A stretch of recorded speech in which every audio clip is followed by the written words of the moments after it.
Buenos días. Me desvelé porque, ¿qué creen? Volvió a ganar México. 2-1 a Inglaterra. Felicidades a nuestros representantes en el Clásico Mundial de Béisbol. Felicidades a todos los integrantes del equipo mexicano. Se ganó ayer y hoy a las 12 del día contra Canadá. Y pues yo voy a México, eso está muy claro. Nada más que tengan en cuenta dos cosas: las frases de Yogi Berra y de Baby Ruth. La de Yogi Berra es: esto no se acaba hasta que se acaba. Y no hay que confiarse, hay que aplicarse a fondo, como en todo, echarle ganas. No se puede hacer nada sin ganas, para todos se necesitan ganas. Y Baby Ruth decía: no se puede vencer a quien no sabe rendirse. Dos máximas del béisbol. Pero estuvieron muy bien ayer, muy bien el picheo. El pitcher abridor de primera.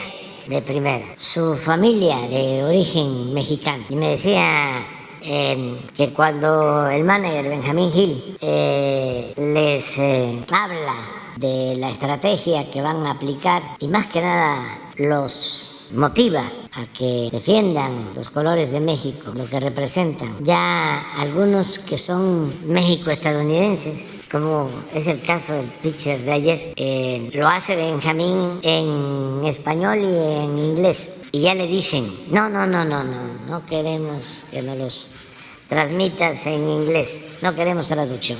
Queremos el español, nada más, que lo entendemos por nuestros padres. Y es muy importante lo que está pasando en el equipo. Y ojalá y les vaya bien hoy con Canadá y que pasen a la segunda etapa, a semifinales. Les deseamos lo mejor. Vamos a la sección de los miércoles de quién es quién en las mentiras. Son muchísimas las mentiras, pero es una muestra, ¿no? Dicen que cuando se manejan bien las estadísticas, con una muestra es suficiente para saber cómo se está. En cuanto a la situación de los medios de información, que casi todos están en contra de nosotros, con honrosas excepciones, no todos, y mucho menos los periodistas. La mayoría de los periodistas simpatiza con nuestro movimiento, nada más que no dicen nada porque pueden perder su trabajo, se quedan calladitos. Y desde luego los trabajadores de los medios son los de arriba, los machuchones y los famosos, esos que ganan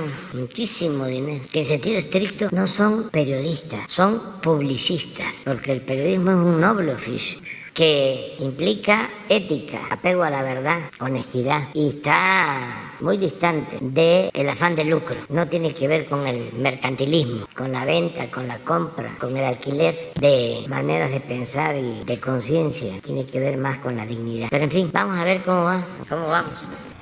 Con su permiso, señor presidente. Buenos días a todas, a todos los representantes de los medios de comunicación que nos acompañan aquí, y a todos y todas los que nos ven a través de las plataformas digitales, las redes sociales. Vamos a iniciar con un absurdo. Inventan que militares venezolanos vienen a reprimir a México, y bueno, los que difundieron esta noticia quedaron en ridículo. El pasado fin de semana circuló un video en el que se observa a militares venezolanos llegando al Aeropuerto Internacional de la Ciudad de México y a militares mexicanos que los reciben y los transportan. Opositores y periodistas contrarios a este gobierno publicaron mentiras, por supuesto.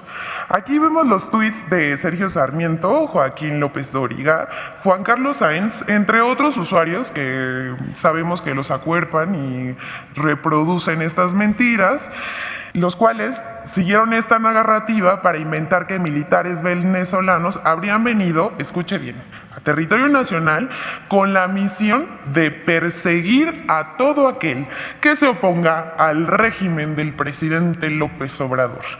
Así de cómico y también así de ruin. Resultó que representantes de las Fuerzas Armadas de Venezuela se encontraban en México para participar en la competencia internacional Chimaltlali 2023, que se realizó del 3 al 12 de marzo. en la que participaron estudiantes de planteles militares de 9 países del continente americano para medir su desempeño físico, táctico y ético. Además de Venezuela, también participaron Brasil, Canadá, Colombia, Estados Unidos, El Salvador, Honduras, República Dominicana y por supuesto México. No faltó, como ya decimos, benditos redes sociales, a usuarios que aclararon en redes sociales y también en medios responsables que se trataba de la competencia internacional y no de lo que publicaron estos periodistas y opositores. Vamos con la segunda. Que Ovidio no es Ovidio. Ovidio, hijo de Joaquín Guzmán Loera, el Chapo, fue notificado por un juez el pasado 7 de marzo de la solicitud de extradición que solicitó la justicia estadounidense. A esto, Ovidio Guzmán declaró no ser el hijo de Chapo Guzmán ni la persona que requiere Estados Unidos. De inmediato, medios y la oposición, ya saben, se frotaron las manos y empezaron a difundir mentiras. Desplegaron una gran cobertura mediática, más o menos inusual, en medios de comunicación, tanto digitales como impresos. Aquí vemos a Reforma, Televisa, TV Azteca, Animal Político, Publímetro, El Financiero, Código Magenta y la lista sigue.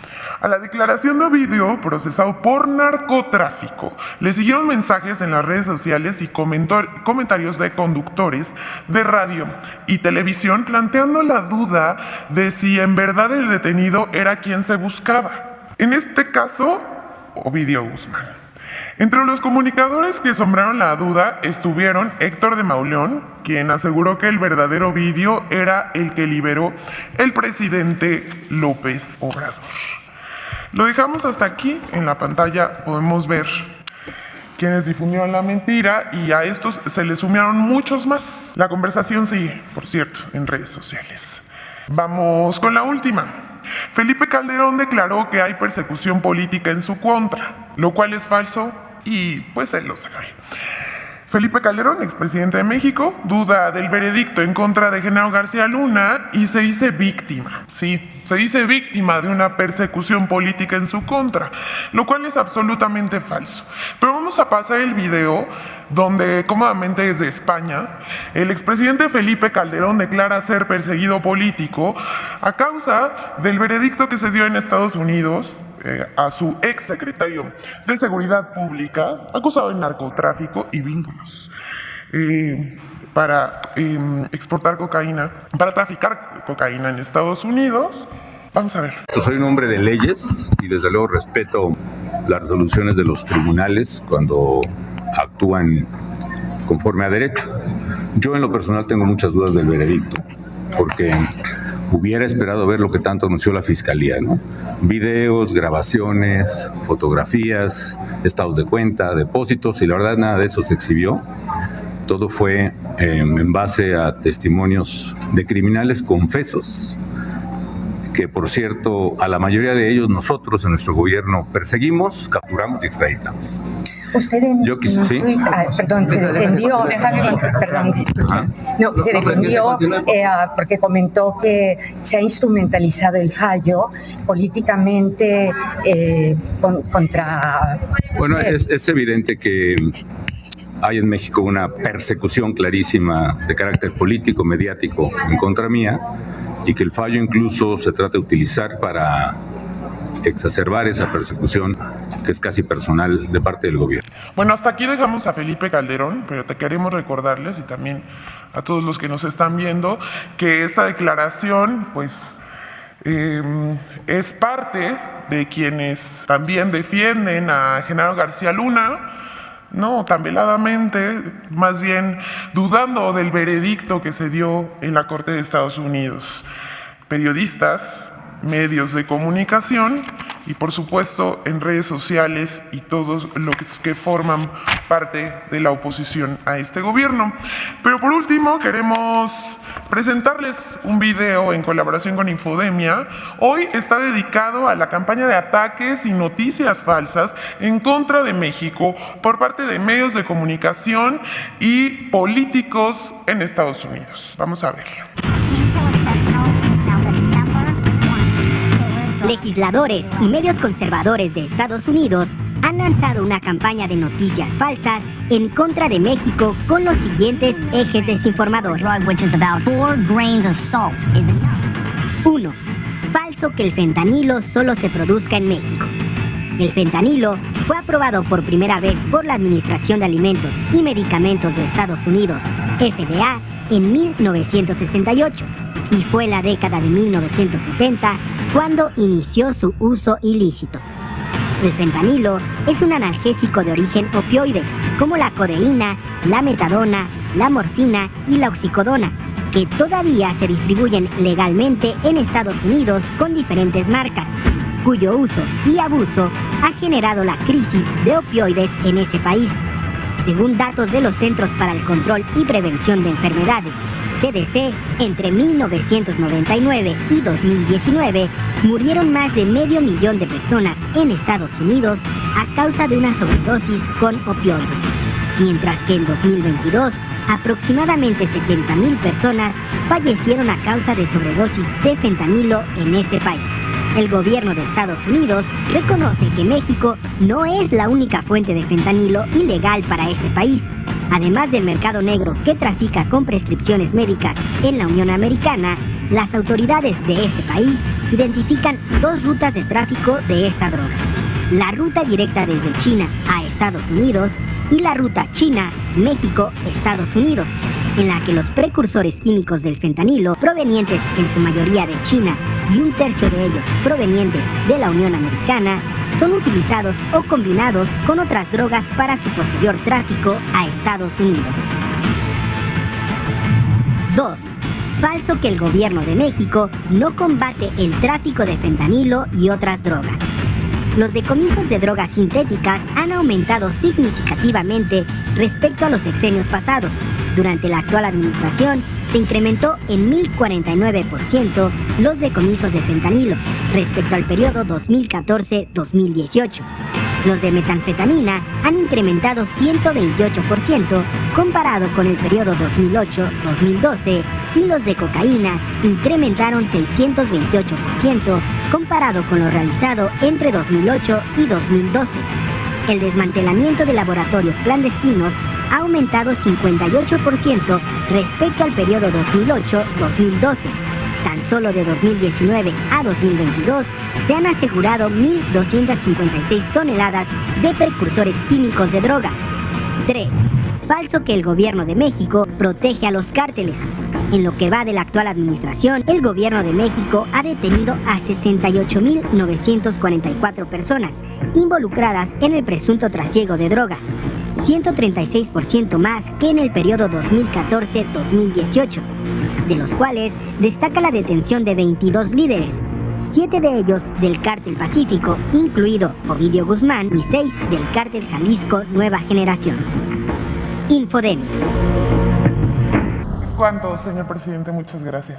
Miren, 2 cuestiones que considero importantes. Primero, sobre el fentanilo. Cuando llegamos al gobierno, como se sabe, los puertos estaban a cargo de la Secretaría de Comunicaciones. Y para poner orden, evitar el contrabando, el ingreso de drogas, se decidió que los puertos los manejara la Secretaría de Marina, porque había puertos como Manzanillo, Lázaro Cárdenas, prácticamente tomados por la delincuencia. Ahí se aplicaba la sentencia de plata o plomo. Por eso decidimos que el manejo de los puertos iba a estar a cargo de la Secretaría de Marina, como las aduanas fronterizas a cargo de la Secretaría de la Defensa. Esto ocasionó oposición, inclusive fue uno de los motivos por los que me presentó su renuncia el secretario de Comunicación,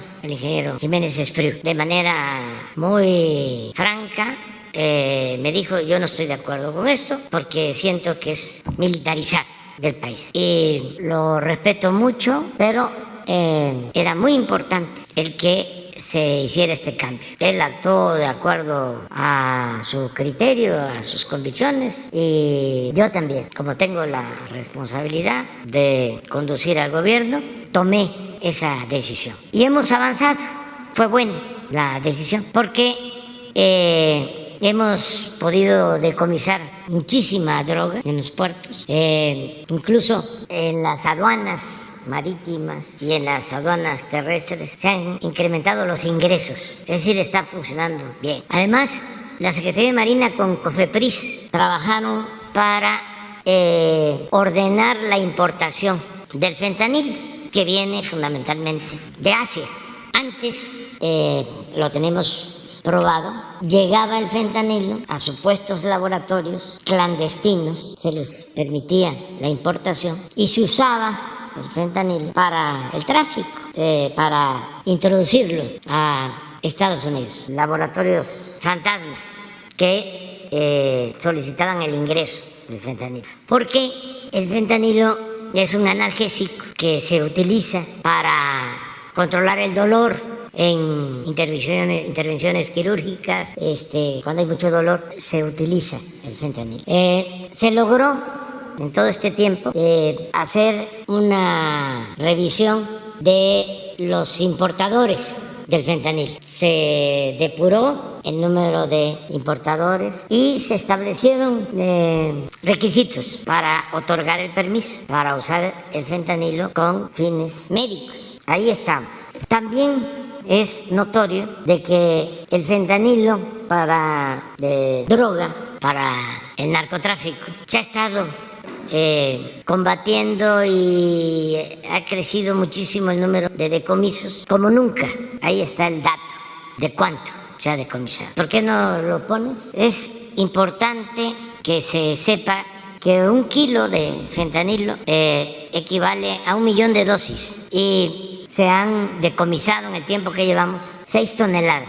Como nunca. A pesar de lo que estamos haciendo en México, diría que más que en Estados Unidos, sobre este flagelo, sobre esta utilización de una droga que es lo más adictiva y dañina que puede haber. Estamos haciendo mucho en México. Ahora los políticos republicanos y algunos también demócratas en Estados Unidos que no han hecho nada porque allá se distribuye esta droga y no se sabe de decomisos ni de detenciones a los que se dedican a su distribución, ni siquiera hay difusión en los medios informativos del daño que causa este fentanilo en Estados Unidos. Pero se les hace fácil culpar a México de manera injustificada por politiquería, por hipocresía, y se han atrevido a decir que si nosotros no controlamos lo de la entrada de fentanilo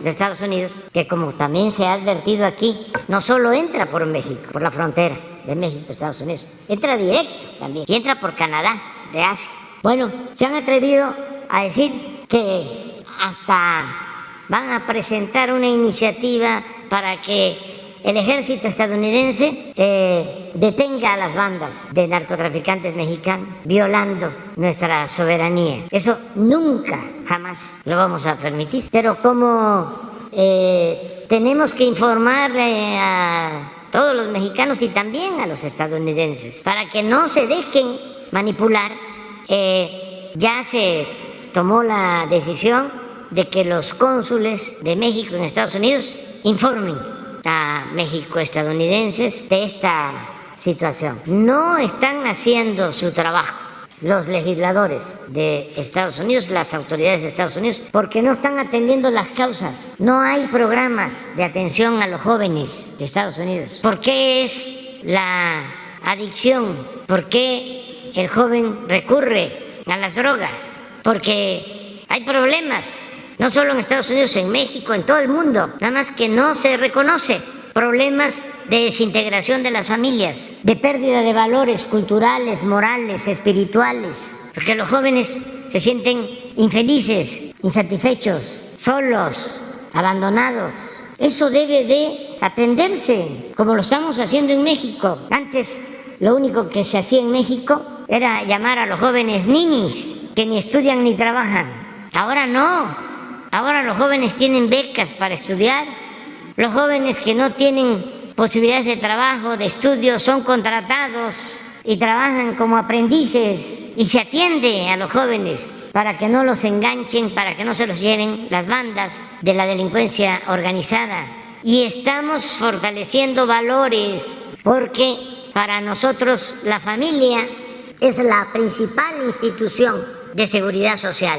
A ellos les falta hacer más este trabajo y, con todo respeto, replantearse esa costumbre de que apenas los jóvenes están en la adolescencia y ya tienen que abandonar a la familia, se tienen que ir. Les proponía yo a los legisladores que vinieron de Estados Unidos de manera muy respetuosa de que por qué no, si un joven estaba estudiando o si un joven estaba con la familia, en vez de que a los 18 años abandonara el hogar, se quedara 2 años, 3 años más y que el gobierno ayudara a esa familia, porque es muy importante que el joven no esté solo, que tenga amor, apapacho, como decimos en México, y un programa amplio de difusión en todos estos medios que se dedican nada más de manera amarillista a hablar de los que pierden la vida lamentablemente por el fentanilo. Pero ¿por qué estos medios de información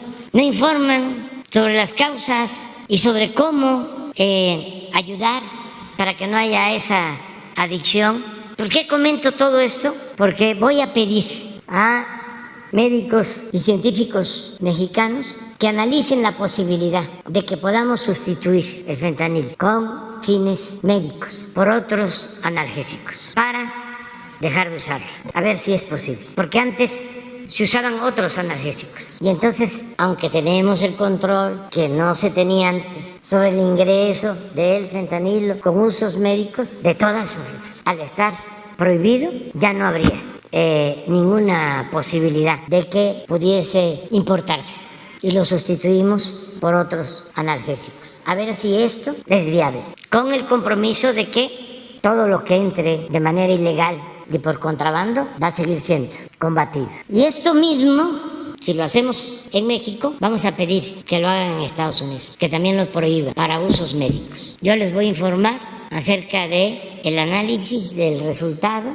de esta propuesta. Queda abierta la convocatoria, el llamamiento para que los científicos, los médicos puedan informarnos. Todos sabemos de que para propósitos médicos el fentanilo se utiliza para quitar el dolor de enfermedades terminales, cuando hacen operaciones que son muy dolorosas, lo usan, pero antes se utilizaban otros analgésicos. Hay que explorar esa posibilidad. Quería yo darlo a conocer. Y lo otro, pues es que ayer comentamos de que el PAN había contratado a una empresa de García Luna y ayer mismo el presidente del PAN lo reconoció. No existe ningún otro contrato con ninguna empresa de García Luna. De hecho, es parte de la persecución. Obviamente nosotros no teníamos conocimiento de ello, pero parte de la persecución y de ese intento desesperado de desprestigiar a la más firme oposición de nuestro país, pues es eso que el presidente ha venido señalando. Sin más, fue solamente ese contrato de prestación de servicios para temas de personal y punto. Sin más, no existe ningún otro. Yo nada más lo único que quiero ahora, ya que están colaborando, que nos digan como que tema para personal, ¿a qué se dedicaba García Luna? Pues? O sea, a recursos humanos, o sea, al manejo de recursos humanos. Sería bueno, ¿no?, saber para qué fue, porque pues, García Luna lo que sabías, de acuerdo a lo que está en el juicio, escuchar, ¿no?, y el manejo de escoltas, pero recursos humanos, ya hay información. Y lo otro es pues invitar a Calderón que ya defienda abiertamente a García Luna y que presente pruebas, y no le hace que se trate de los tribunales de Estados Unidos cuando se tiene la convicción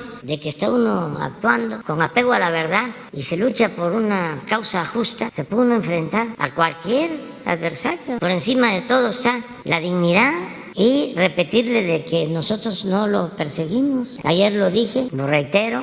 Si lo estuviésemos persiguiendo, hubiésemos presentado una denuncia. Nunca he hablado de que está denunciado en un tribunal internacional por violación de derechos humanos. Nada más fui muy claro a los expresidentes, solo si el pueblo lo aprueba. Se les inician procesos de investigación. Presenté en su momento una solicitud para una consulta con ese fin, que la gente no participó en la cantidad que exige la Constitución, el 40% de los ciudadanos, para que la consulta sea vinculatoria, es decir, válida. Participaron menos. Sí, la mayoría pidiendo juicio, creo que fueron como 8 millones, ¿o cuánto? 7 millones, pero tenían que haber participado el 40%. Claro, los conservadores llamaron a no votar, pero de todas maneras no se alcanzó el porcentaje y estamos cumpliendo ese compromiso que hicimos. Sin embargo, si él siente que García Luna es inocente, pues que se enfrente a la Fiscalía de Estados Unidos y que se abra un buen debate, que sería muy sano para México y para el mundo, porque ningún tribunal debe actuar de manera injusta. Y donde quiera que se cometa un acto de injusticia, tiene que haber una protesta y se debe de luchar en contra de las injusticias. Por ejemplo, deben de dejar en libertad a Assange, que eso no se debe de olvidar. Tienen preso a Assange, es como tener en prisión a la libertad de expresión, la tienen en la cárcel. Y de eso no se habla nada. Los periódicos más influyentes que incluso informaron, el New York Times dio información sobre los cables y a ellos no los enjuiciaron. Hicieron lo mismo que hizo Assange, dar a conocer información de cables del gobierno de Estados Unidos. Exactamente lo mismo. New York Times y otros medios. Y a ellos no los tocaron. Y a Assange sí, lo tienen en la cárcel. El doble rasero de siempre, la hipocresía. Pero en fin, ya. Ahora sí, vámonos. Quedó Liliana. ¿Ya ves que sí? Pero no es el doctor Gatell, pero en fin. Ah, pero no, Está usted, estamos hablando de temas médicos, sí. Ahora ya hasta especialistas nos estamos volviendo. Gracias, señor presidente. Muy buenos días a todos y a todas. Liz, buenos días. En el tema del tabaco, señor presidente, no importa si son largos, cortos, light, mentolados, con filtro, sin filtro, todos ellos contienen al final más de 4,000 sustancias cancerígenas. La gente que nos está amablemente viendo podría hacer una reflexión acerca del tiempo que tarda en llegar la nicotina al cerebro después de haber dado el primer golpe, que se dan aproximadamente en un cigarrillo entre 20 y 30. Son 7 segundos los que tarda esta sustancia en llegar al cerebro y empezar a estimularla. Si lo multiplicamos por 20 o por 30, son muchas las veces que se estimula en el momento al cerebro. Esta estimulación empieza a producir en estos 7 segundos la adicción al cigarrillo. Una cajetilla contiene al menos 20 de estos. En el INER, en el Instituto Nacional de Enfermedades Respiratorias, en la Clínica del Tabaco, se menciona que el mexicano es un fumador ocasional. Ocasional ellos lo refieren a que fuma en el momento en el desestrés del trabajo, media mañana, que fuman en el momento de la comida, que fuman cuando tienen una situación de socialización que pudiera ser una reunión familiar los fines de semana o con amigos, y llegan a gastar alrededor de 50,000 pesos o 60,000 pesos anuales, lo que pudiera utilizarse para poder adquirir un enganche de una propiedad o de un vehículo. También se conoce que en el país al menos hay 68,000 muertes atribuidas al consumo del tabaco. En el mundo existen alrededor de unos 8 millones de fumadores y se cree que al menos el 1% son fumadores no directos, es decir, el amigo, el papá, la hermana, la pareja son fumadores pasivos que pudieran adquirir algún tipo de enfermedades, entre ellas muchísimos tumores malignos. Hay unas lesiones precancerosas que empiezan a salir en el labio como una especie de ámpula, una ampolla que a veces sana y se regenera la piel y vuelve a sanar y se vuelve a exhibir y se vuelve a formar esta costra en el labio. Estas lesiones precancerosas son el resultado de la exposición al elevado calor que se tiene en el contacto de la mucosa con el cigarrillo, no solamente del cigarrillo convencional, también de los cigarros electrónicos o de estos nuevos dispositivos conocidos como vapers. La cantidad los grados que puede alcanzar superan los 300, a veces hasta los 600 grados el calor, por eso estas lesiones. Y le comento todo esto, presidente, porque seguramente usted y mucha de la gente, los expertos en salud lo conocen, no es algo nuevo, es algo que se ha conocido todo el tiempo. Sin embargo, la jueza Claudia Hurtado de Mendoza, juez segundo del Distrito de Nuevo León, le otorgó la suspensión a favor de la exhibición de estos productos a una tienda denominada Oxxo. Se conoce o más o menos se entiende que el modelo de los Oxxo, si bien no es una franquicia como tal, sí son una especie de arrendamiento que a veces lo utilizan las familias o grupos de amigos para poder tener recursos y ser independientes en el ámbito laboral.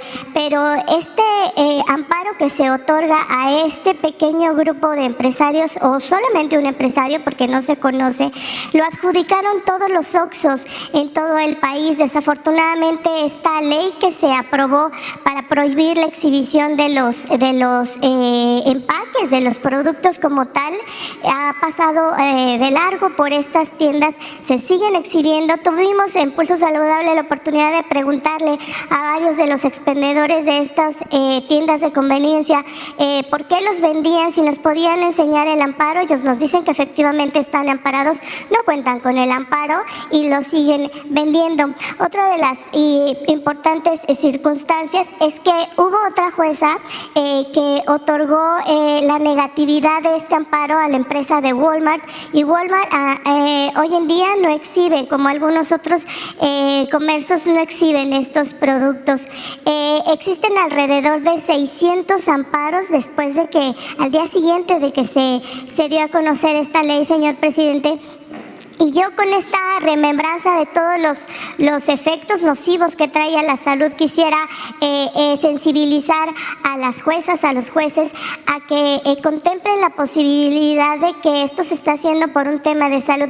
Sé que hay personas que pensarían que esta situación es un tema de autoritarismo, pero no creo que se relacione con esta palabra que suena fuerte, pero cuando se pierden muchas vidas. También hoy en día se conoce, o bueno, ya se conoce desde hace mucho, que el cigarrillo comienza a debilitar la piel.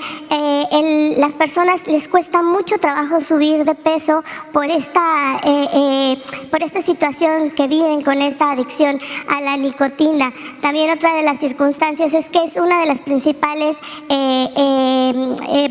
promotoras de la enfermedad de aterosclerosis, que lo que hace es que las arterias comienzan a endurecerse, y esto impide que el flujo sanguíneo continúe. Se hacen una especie de charcos, se empiezan a producir los pequeños cúmulos de sangre, y estos se pueden separar por la potencia y la urgencia que tiene el organismo de llevar sangre al músculo cardíaco, y entonces puede sobrevenir un infarto en el cerebro o en el corazón por este coágulo desprendido. Entonces quisiera conocer, si me lo permite, señor presidente, en dos partes, ahora que tuviera la oportunidad de estar a la gente aquí de salud, conocer la postura que tienen ellos, y van a comenzar a través del doctor Sbarch de COFEPRIS a hacer esta verificación, y por supuesto me gustaría conocer su opinión al respecto. Esa sería mi pregunta. Gracias. Bueno, pues yo creo que con tu exposición tan clara ya no hay más que decir. Te felicito, te felicitamos por lo que estás haciendo, la manera tan profesional como expones este asunto y el mensaje para sensibilizar a jueces de que no otorguen estos amparos y que tomen en cuenta, como siempre lo hemos dicho, la salud del pueblo, ¿no? Que por encima de lo mercantil, de lo lucrativo, se tiene que cuidar la salud de los mexicanos. Eso es actuar como buenos jueces. Con la exposición que hiciste, pues ya no hay nada que decir. De todas formas, le vamos a pedir al doctor Alcocer, al doctor López-Gatell, que traigan para la próxima información que se da los martes, algo relacionado con lo que estás proponiendo tú, con lo que expusiste. Se los dejamos a ellos para que traigan una respuesta. Y un dato adicional, un ciclo de quimioterapia, es decir, un tratamiento que equivale a 28 días de una persona que vive hoy con cáncer en el pulmón, pudiera llegar a costar hasta 300,000 pesos. Entonces, son recursos que se pudieran estar destinando a otras áreas de la salud que no se han dejado de estimular a estos pacientes, pero que desafortunadamente la industria tabacalera no alcanza a percibir todavía el daño tan grave y severo.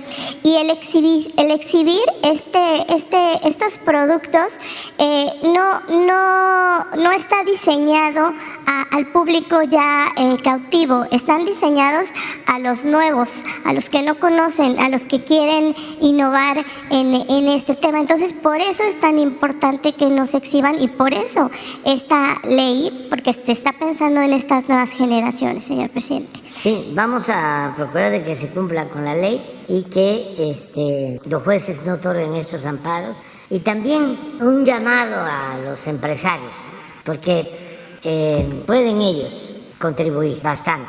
Un buen empresario tiene que tener dimensión social, cívica, no estar pensando nada más en el lucro. Entonces, ahí queda eso. Si te parece, en la próxima exposición de los encargados del sector salud dan respuesta a tu planteamiento. Gracias, señor presidente. Y en una segunda pregunta, justamente con el tema del fentanilo, en la pasada cumbre de líderes de América del Norte, el presidente Joe Biden decía que mueren alrededor de 100,000 norteamericanos por el abuso y consumo de esta sustancia. La semana pasada estuvo con usted Elizabeth Sherwood Randall, ella la asesora de seguridad de la Casa Blanca, justamente con quien platicó de fentanilo y el tema de las armas.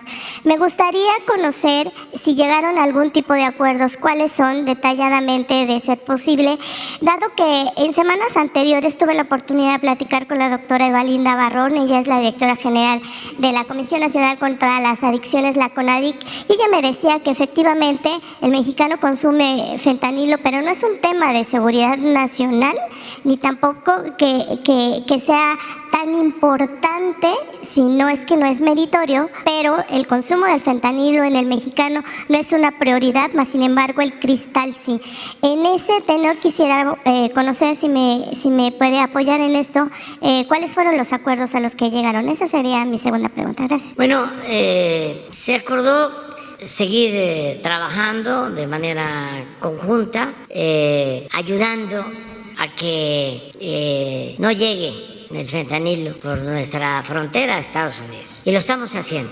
Existe un plan con ese propósito de cooperación.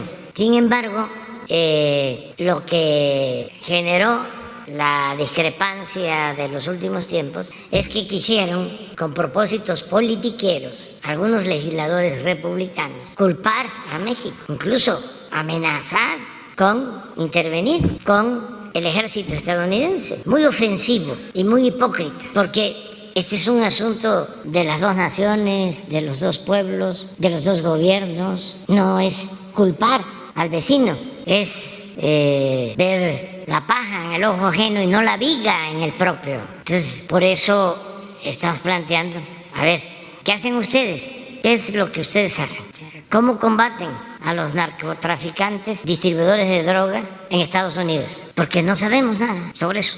¿Cuánto decomisan? Lo más importante, ¿qué están haciendo para que los jóvenes no decidan, no opten por la droga? ¿Cómo está el plan educativo, la difusión del daño que causan las drogas? ¿Qué están haciendo los medios masivos de información para ayudar a que los jóvenes no se inclinen por las drogas? Pero además, ¿qué están haciendo las autoridades? La DEA, ¿qué hace? ¿Por qué un agente de la DEA en México, el jefe de la DEA en México, se vinculó con narcotraficantes mexicanos? Y lo único que hicieron fue destituirlo. Y pasó de noche la noticia. Estoy seguro que en las televisoras de Estados Unidos ni se dijo nada. Esto no es de maniqueísmo, no es de buenos y malos. Es una forma muy simplista, ramplona, superficial de ver un problema. Entonces hablamos de que tenemos que continuar con la cooperación, que lo vamos a hacer, pero también, y esto es para todos los mexicanos, nosotros tenemos 3 prioridades para enfrentar el problema de la inseguridad y de la violencia. Primero, atender las causas, es decir, que en México los jóvenes no tomen el camino de las conductas antisociales. Y para eso es que estamos destinando recursos a programas de bienestar, que haya trabajo, que los salarios sean justos, que se atienda a los jóvenes, que se garantice el derecho a la educación, a la salud, que se combata la pobreza, que se fortalezcan valores culturales, morales, espirituales, porque si algo nos ha salvado frente a todas las calamidades ha sido nuestras culturas, las raíces profundas que tenemos en lo cultural en México, que este país se fundó hace miles de años y nuestros antepasados nos dejaron una herencia de costumbres, de tradiciones, de hábitos buenos. Uno de esos hábitos buenos es la fraternidad en nuestras familias. Por eso tenemos que evitar la desintegración de las familias. Entonces, eso es lo primero, que los delincuentes no se lleven a los jóvenes, que no los enganchen. Y por eso las becas a los jóvenes, y por eso jóvenes construyendo el futuro. Eso es lo primero. Lo segundo, a partir de atender las causas, que reforcemos nuestras costumbres, nuestras tradiciones, para que no aumente el consumo de drogas en el país. Porque una cosa es el narcotráfico y otra cosa es el consumo. Y en efecto, nosotros no tenemos aquí un consumo elevado de fentanil, sí, cristal, pero también muy localizado. ¿Y por qué no hay tanto consumo de droga? ¿Por qué no crece tanto el consumo de droga? ¿Por lo que hace el gobierno? No, por nuestras tradiciones, por lo que hacen nuestras familias, por la manera como somos los mexicanos. No hay una actitud, una afición hacia las drogas. No, son ciertos lugares que los tenemos muy claros. Y ahí viene lo tercero. O sea, primero, no permitir el aumento en el consumo. Porque si nos aumenta el consumo, nos aumenta la violencia, nos aumentan los homicidios. Por eso, lo tercero es reducir el número de homicidios. El caso Guanajuato, ahí hay más consumo, más narcomenudeo. Por alguna razón, ahí se extendió el consumo. Y ahí las bandas se enfrentan por el mercado interno, por la venta de la droga, ahí. Y por eso los homicidios. 70% de los asesinatos en Guanajuato están vinculados con el narcomenudeo. Se enfrentan las bandas. Bueno, hay menos homicidios en Sinaloa, en Tamaulipas, que en Guanajuato. Inclusive, menos homicidios en Jalisco, donde están las sedes de las organizaciones. Si no hay consumo, hay menos homicidios. Entonces, recapitulando, primero, atender las causas. Segundo, que no permitamos que aumente el consumo. Y ahí tenemos que hacer uso de todo, apoyar a los jóvenes, mucha difusión, que es lo que estamos haciendo, del daño que causan las drogas. O sea, que no nos aumente, porque si nos aumenta el consumo interno, nos aumenta el número de homicidios. Desgraciadamente, la pérdida de vidas humanas. Aún cuando se trata de homicidios entre las mismas bandas, son seres humanos. No queremos eso. Entonces, eso es lo tercero. Claro, esto va acompañado de no permitir la corrupción ni la impunidad. Nada de venta de plazas, nada de García Lunas, no aceptar un narcoestado como existió. Y también cooperar con Estados Unidos, para que no entre droga por la frontera de México a Estados Unidos. Pero que no se malinterprete, que no quieran que eso sea lo primero. No, vamos a seguir cooperando y apoyando por cuestiones humanitarias, por solidaridad, pero no vamos a ser nosotros sus empleados y nos van a venir a decir, te vas a dedicar únicamente a esto. No, nosotros somos libres, soberanos, tenemos nuestra estrategia. Antes, y ese fue el error de Calderón, que les abrió la puerta y puso el gobierno al servicio de las agencias. Ellos mandaban y entregaban helicópteros artillados con el Plan Mérida y se tomaban la foto con la entrega de armamentos los embajadores. Bueno, hay una foto ahí de García Luna con la señora, con todo respeto, la señora Clinton, porque era eso. Y es un poco lo que ellos plantean, cooperación.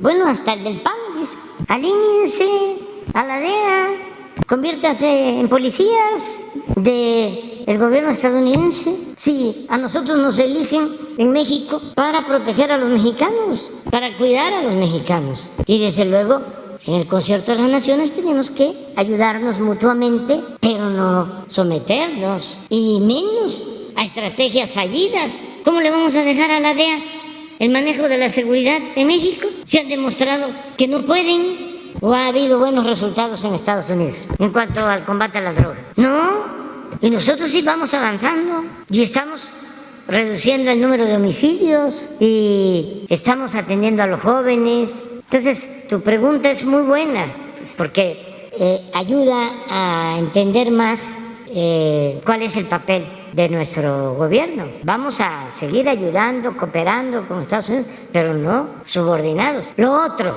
el manejo de las armas o el contrabando de armas.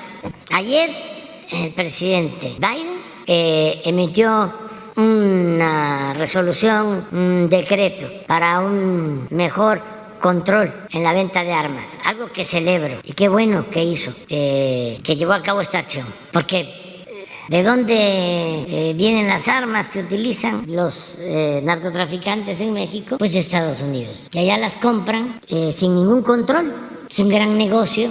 Y también para Estados Unidos, ¿por qué no controlan sobre todo la venta de armas de alto poder? ¿Qué hacen con eso? El 80% de las armas que utilizan aquí las organizaciones criminales, las de alto poder, vienen de Estados Unidos. Y no hay control. Pueden comprar una ametralladora en un supermercado, en una armería. Entonces, es interesante el tema. Qué bueno que se está ventilando, porque antes las autoridades mexicanas se quedaban calladas, no decían nada.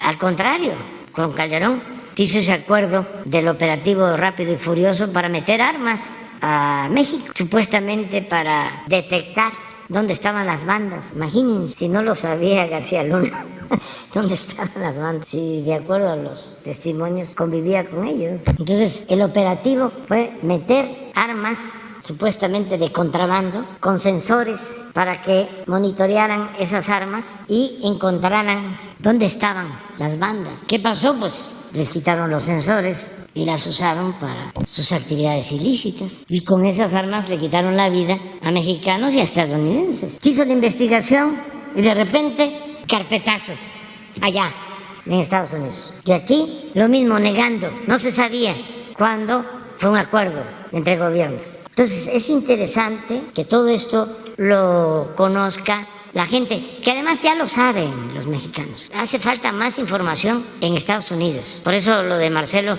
fue muy bueno, porque manipulan mucho en Estados Unidos. Entonces, esto que estamos tratando se desconoce en Estados Unidos. Pero ahora fíjense que la mañanera la ven muchísimos paisanos en Estados Unidos, millones. Muy bien. Y finalmente, señor presidente, En el tema del Tren Maya, quisiera conocer si en la zona de Calakmul se conoce actualmente solo una pirámide porque es muy extenso, pero cuando uno está en la cima de la pirámide, el guía siempre nos dice que ese horizonte que se ve es la frontera con Guatemala, y ahí es un vestigio muy interesante en materia cultural que une a estas dos naciones.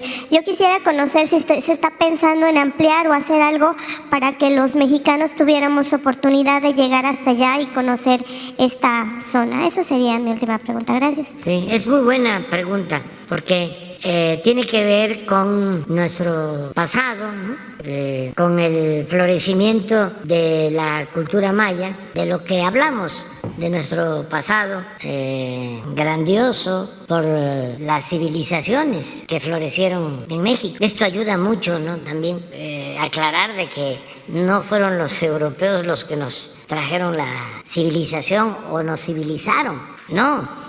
México viene de lejos, de miles de años. Entonces, ¿por qué no pones el plano, por favor, Jesús, del tren? Que es muy interesante esto.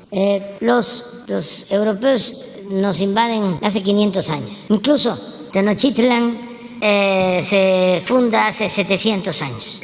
Pero Calakmul se funda en el siglo VI, hace 14 siglos, 1400 años. O sea, Tenochtitlan 700 y Calakmul, sí, 1600, no, 1400 años. Siglo VI, 1200 años, no, 1400, porque es del siglo VI de nuestra era. Para 2000 son 1400 años. Y Tenochtitlan se funda 700 años. O sea que Calakmul se funda en el siglo VI, pero en lo que es el periodo clásico maya. Sin embargo, Calakmul ya había sido habitado 3 siglos antes de nuestra era. O sea que a esos 1400 hay que sumarle 900.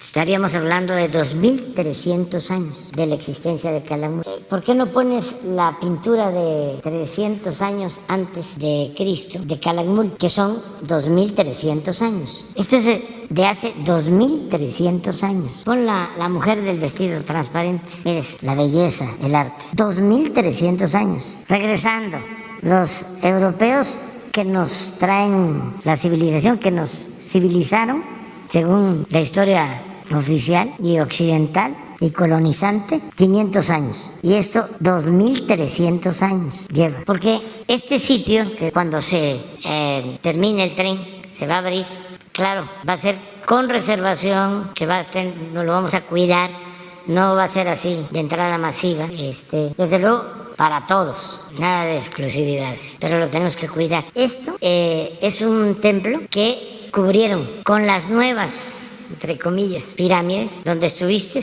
que son del siglo VI, de nuestra era, está abajo.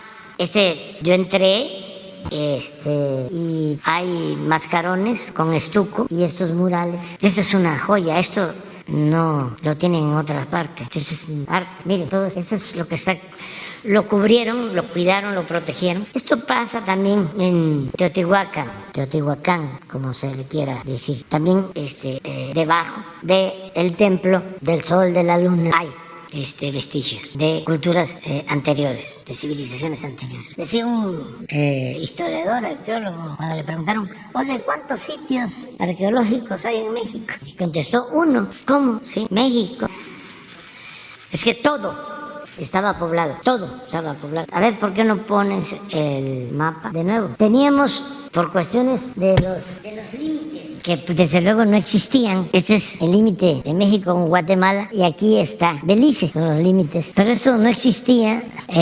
La nación maya se desarrolla, pues, Honduras, Guatemala, Campeche y la península. Así, entonces, ¿qué nos está pasando? Qué interesante lo del trabajo exploratorio que se está haciendo con el Tren Maya, de que cuando liberamos todo este tramo con el derecho de vía y brincando todos los obstáculos de los pseudoambientalistas y nuestros adversarios, estos son 4 tramos. Este es uno que está a cargo de la empresa Motangil, de aquí de Escárcega hasta Carso, hasta Calquiní, es otro tramo. Aquí está Indi, que es otra empresa, hasta Izamal, y de aquí hasta Cancún, está Ica. Entonces nos dividimos los tramos.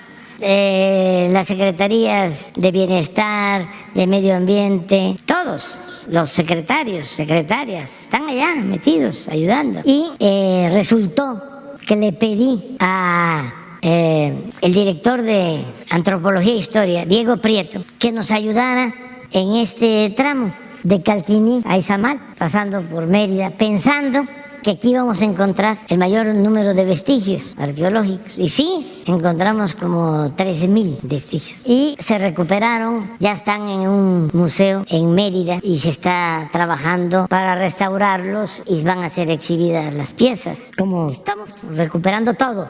Bueno, pero pensábamos que aquí, pero sorpresa. Este tramo, aquí está Calakmul, aquí es donde estuviste, por aquí. De aquí a Escárcega, que tiene que ver con los límites con Guatemala, 10.000 vestigios. Tuvimos que hacer 21 cambios de trazo, completamente poblado.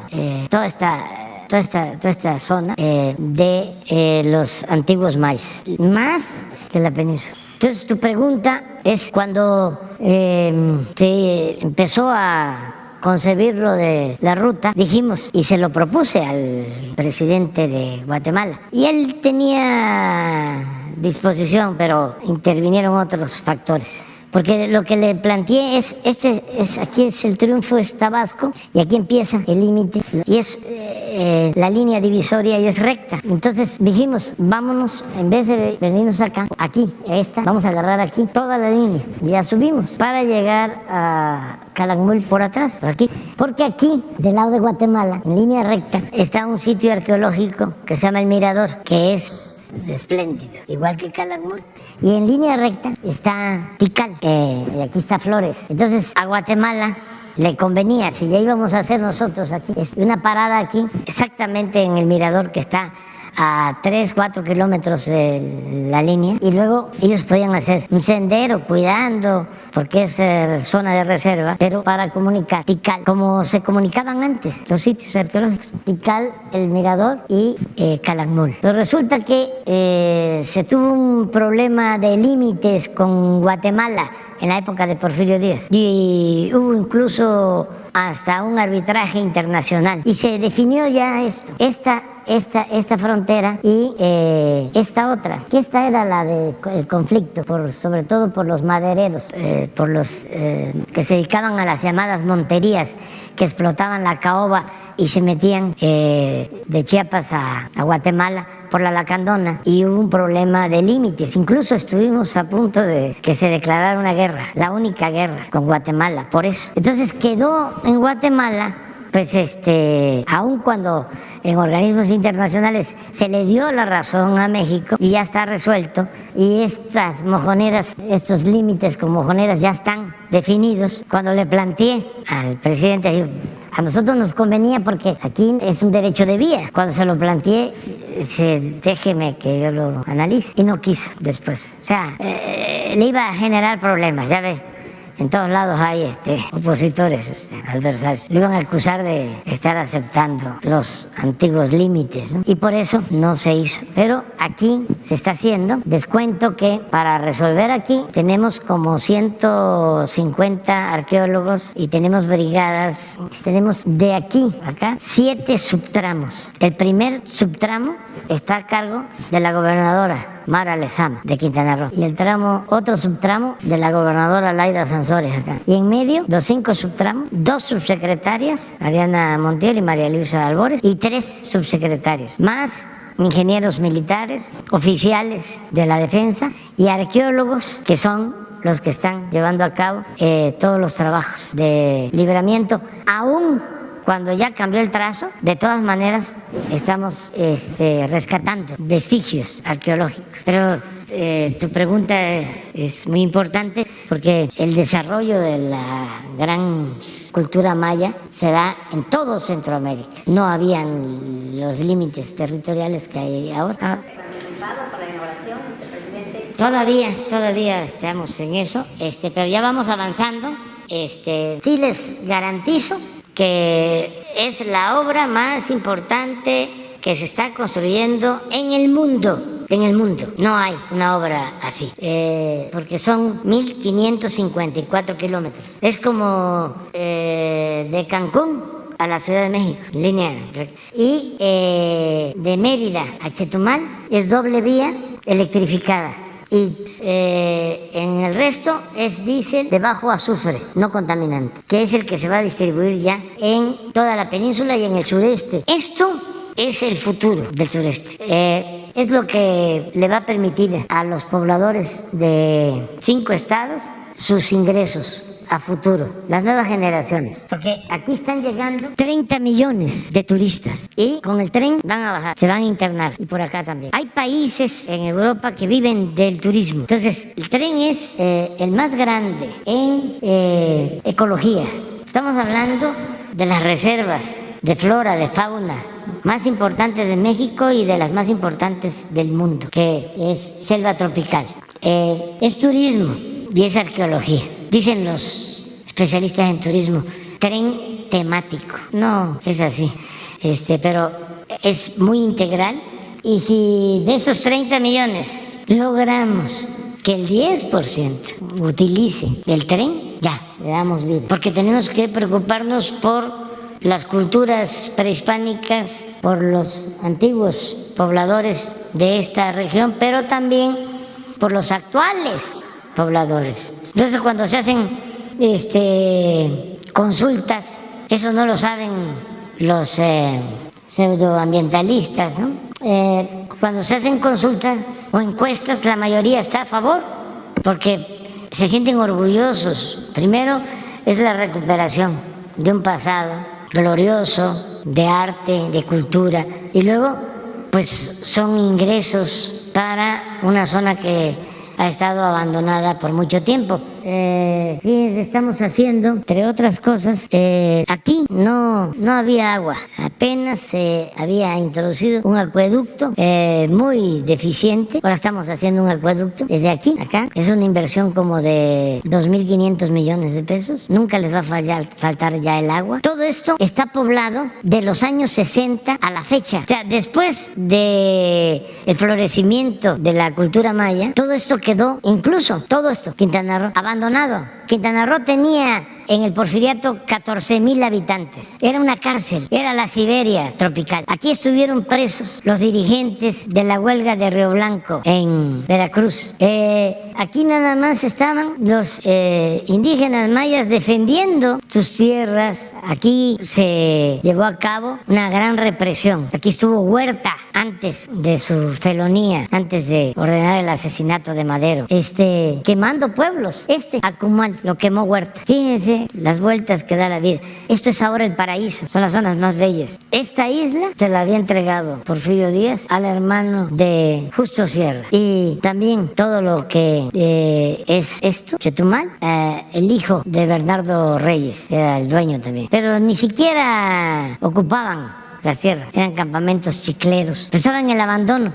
A partir de los años 60, 70, empiezan a llegar colonos de todo México, de Michoacán, les empiezan a dar tierras aquí, todo esto, Campeche, Quintana Roo. Aquí hay de Michoacán, del Estado de México, de Guerrero, de Jalisco, de Veracruz, de Chiapas. Aquí vino a trabajar porque le dieron tierra. Mi abuelo, que era campesino, está enterrado aquí, en un ejido que se llama Constitución. Entonces, pero eran tierras muy difíciles de trabajar por falta de agua y se fueron poblando. Son tierras de colonos. Bueno, todo. Pues Cancún empieza a darse a conocer a principios de los 70. Empieza el proyecto de construcción de los hoteles en Cancún, en los 70 del siglo pasado. Entonces, es un proyecto para el futuro. Adelante y adelante.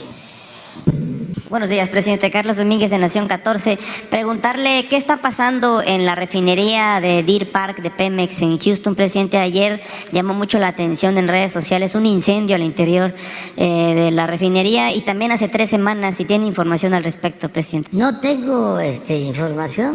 Seguramente pudo haber habido un accidente, pero la refinería está operando bien. Tiene una capacidad productiva de arriba del 80%. Procesa 340,000 barriles diarios de crudo y tiene 80, un poco más de su capacidad. Está bien, incluso con utilidades. Puede ser que haya sucedido algún accidente ayer, pero tiene un programa de mantenimiento muy estricto. Se quedaron todos los trabajadores, todo el personal administrativo, porque lo han hecho muy bien. Bueno, hay videos de este incendio. Sí, puede ser, pero yo no los he visto y no me lo reportaron. Posiblemente no haya sido una cosa grave, porque si no, sí me hubiesen dicho. Ok. Sobre retomar un tema, presidente, que traje hace 2 semanas, me permito leer para no omitir ningún detalle. Pues tuve la oportunidad aquí de reproducirle un audio que forma parte de un video que circula desde hace 3 años en redes sociales, en el cual pues un pseudodefensor de derechos humanos de nombre Raimundo Ramos, de Nuevo Laredo, pues habla por teléfono con el líder criminal de un cártel. Este tipo es muy conocido en Nuevo Laredo como un halcón más, presidente del cártel del noreste, y también pues repudiado por la ciudadanía, pues su reputación en la frontera es tan baja como su calidad moral, ya que lucrar con la bandera de los derechos humanos para una ciudad violentada como Nuevo Laredo pues es del desagrado de toda la ciudadanía, pues jamás ha defendido a una víctima legítima. Después de reproducirle aquí el audio que comprueba que esta persona defiende a delincuentes, muchos espacios informativos de los denominados de cobertura nacional le abrieron espacios para tratar de limpiar el honor que nunca ha tenido y para que acusara que mi posicionamiento había sido sembrado por su equipo de comunicación social, lo que de una vez aclaro, pues es una mentira. Pero no conforme con eso, la semana pasada vino aquí una representante de un medio de comunicación en evidente decadencia a tratar de acusar a su gobierno de espiar a quien calificó como un inocente civil, cuando se trata de un delincuente que opera para un cártel criminal.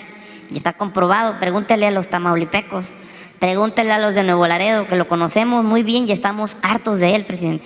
Por eso, en esta ocasión, señor presidente, me gustaría volver a presentarle más información que refuerzan esta narrativa de que este supuesto civil no es un ciudadano honorable al que en algún momento y por algún motivo se le dio algún seguimiento de inteligencia que ayudara a combatir al cártel para el que trabaja y cuya evidencia de su operación criminal abunda en las redes sociales, incluso desde antes que comenzara su administración en diciembre del 2018.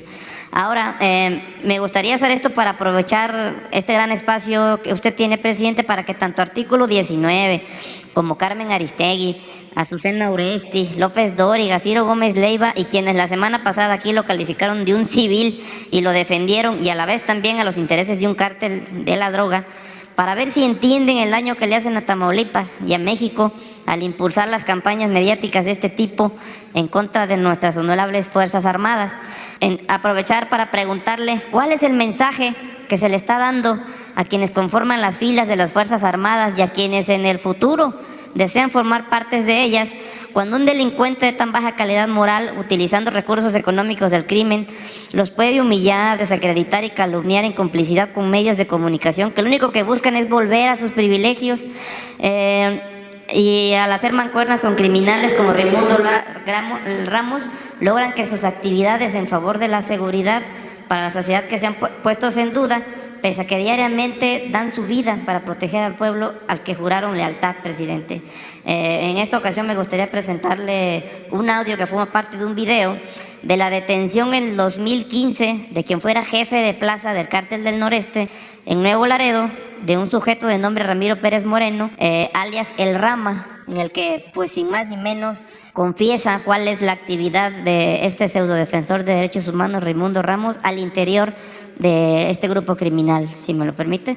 Se lo pongo, presidente, y que les quede claro a estos medios que pues dicen que aquí se siembran cosas y que esta persona pues es espiada por su gobierno, cuando no, es una actividad que se realizó. Súbelo desde tú a antes. la red nada más, súbelo tú a Bueno, la red. ahí lo vamos a subir, ya está, pero lo volvemos a subir, presidente, para que... No, pero a ver si hazlo tú. Mira, Carmen Aristegui y Artículo 19 y todos ellos, todos los que mencionaste, están en contra de nosotros. Entonces, cualquier cosa que vaya en contra de nosotros, la difunden. Así sea un representante del Aun narco. cuando sea un absurdo, aunque sea una calumnia, Bueno, estamos viendo pues cómo López Dóriga, cómo Loret de Mola, cómo Sergio Sarmiento hablan de que vienen militares venezolanos a reprimir. Oh, qué extraño que ahora vienen militares venezolanos y no se informan,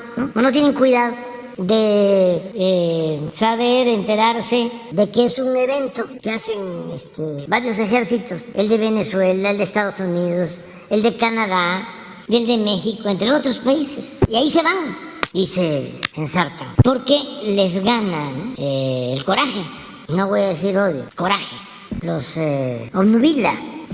Entonces ahora con este tema, lo mismo, ahí van. Entonces, porque no aceptan, no me creen de que nosotros no espiamos a nadie. Porque ¿cómo me van a aceptar?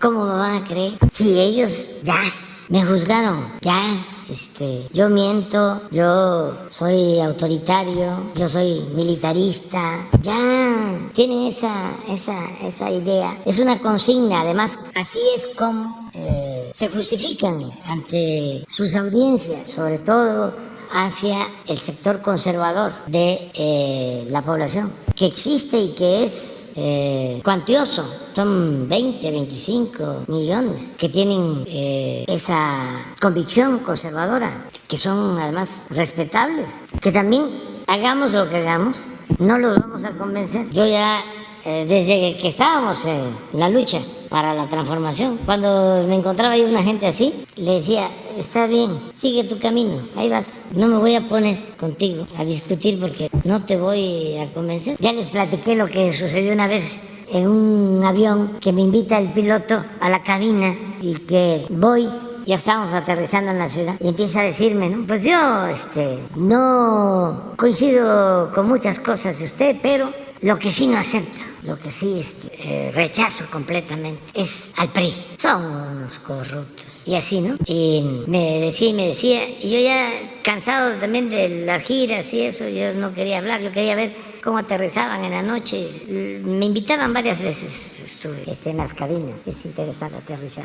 Me ponían ahí una sillita que tienen en medio, el piloto y ahí está. Y me mandaban a invitar a los pilotos con las sobrecargos, muy amables. Y bueno, sí, cuando ya vayamos llegando, voy a ir. Y ahí va yo. Y esa vez empiezas, los corruptos y esto y lo otro. Yo me quedaba callado. ¿Y usted qué opina? Digo, mira, tú eres simpatizante del PAN.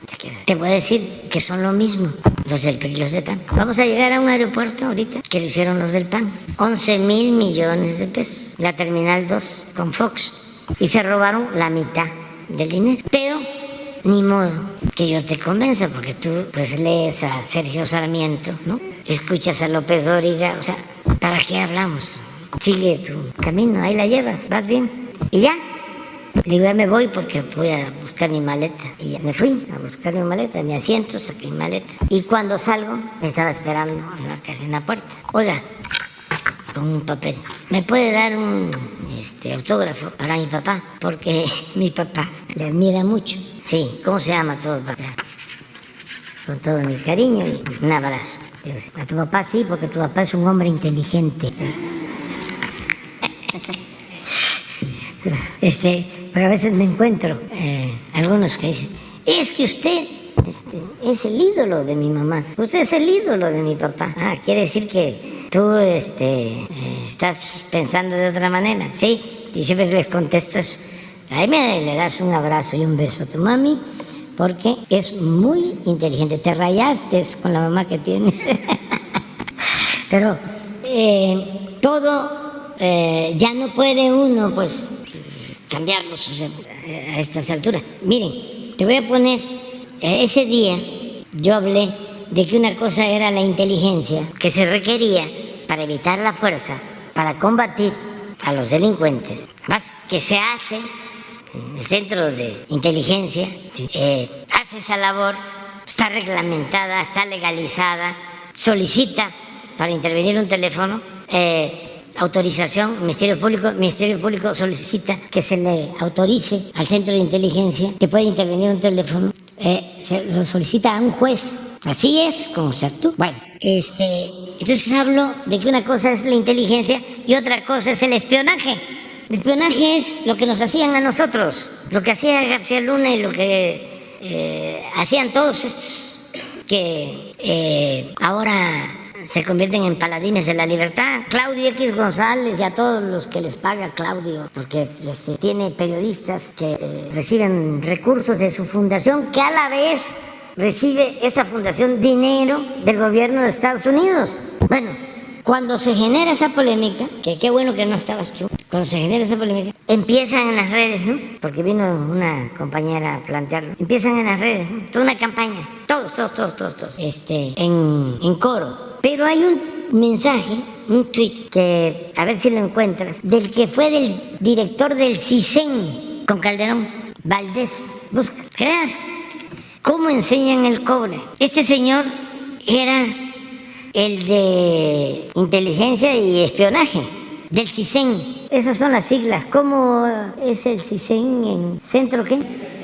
Inteligencia. Ahí estuvo García Luna, ahí estuvo el que fue procurador y luego ministro de la Corte, Medina Mora, Tello, Pion, bueno, muchos personajes ahí. Pero Velázquez o de Valdés, le hacía las encuestas y sigue haciendo a Calderón y luego a Peña. Y después de hacerle las encuestas a Calderón, lo nombra del CISEN. Y pues está todo el tiempo en que está García Luna. Bueno, viene la polémica esta de hace unos días y van a ver lo que pone. Me trata de inexperto, que yo no sé cuál es la diferencia entre espionaje e inteligencia. Claro, el experto es él, pero en corrupción. Él es experto en simular, porque siendo experto nunca se dio cuenta de lo que hacía García Luna. Mire, así, querer justificar el espionaje ilegal que hizo el ejército. A Raimundo Ramos, es el señor que te refieres, afirmando que no era espionaje, sino que se trataba de inteligencia, solo exhibió la ignorancia de López Obrador. En 4 años que ha sido presidente, bien pudo aprender el ABC de la inteligencia. No quiero saber, quiero ser neófito.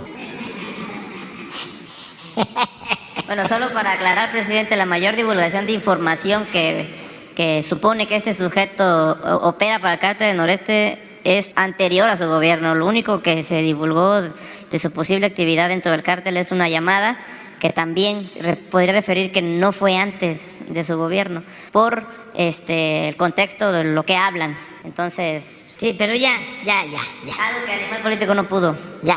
Y el mensaje a las filas del ejército, presidente. Eso que tienen todo su derecho de expresarse, ya lo externé aquí, y que tengan confianza que no se actúa bajo presión.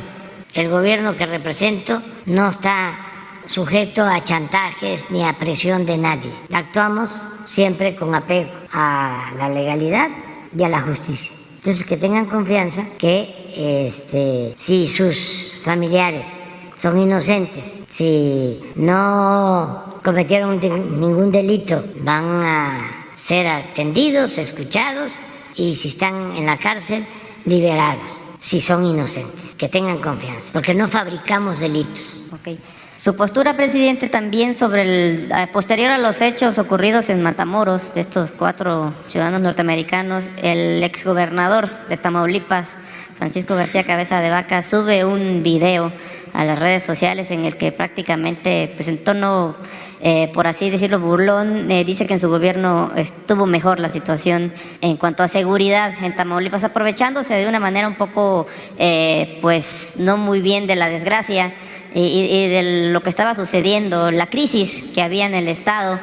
Entonces, su postura al respecto, presidente, y qué está haciendo su administración para ayudar al reforzamiento de la seguridad en la frontera y que no vuelvan a suceder estas Mira, cosas. en Tamaulipas, los ciudadanos de Tamaulipas, los tamaulipecos, son ejemplo de buenos ciudadanos, porque supieron resolver el problema del mal gobierno que había en Tamaulipas, por la vía pacífica y por la vía democrática. Y ahora tienen un gobernador honesto, un hombre bueno, una gente que le tenemos toda la confianza.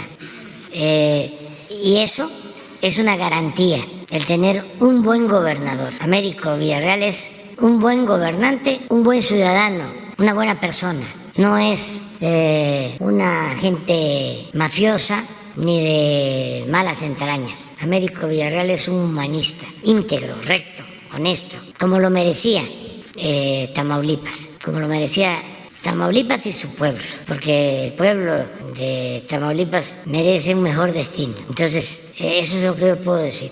Desde su perspectiva, ¿cómo manejó el gobernador la crisis, presidente? Muy bien, muy bien. Bueno, tan es así que aquí estábamos en la mañana y él me habla para darme la información. ¿Saben qué dijo López Dóriga? De que ya sabíamos y que fue armado. Como ellos están acostumbrados a los montajes, de que cuando me habló el gobernador de Tamaulipas, eso lo dijo López Dóriga. Ya era una cosa que habíamos planeado, ¿no? Que él iba a hablar. Y fue algo totalmente espontáneo. Pero ni modo, o sea, así son las cosas. No enojarnos, no hay que enojarse, porque pues estamos haciendo las cosas de buena fe. Ya nos vamos a desayunar. Mañana tú eres el primero. Tú eres el primero, ¿sí? Y aunque haya motines emocionales, no me importa.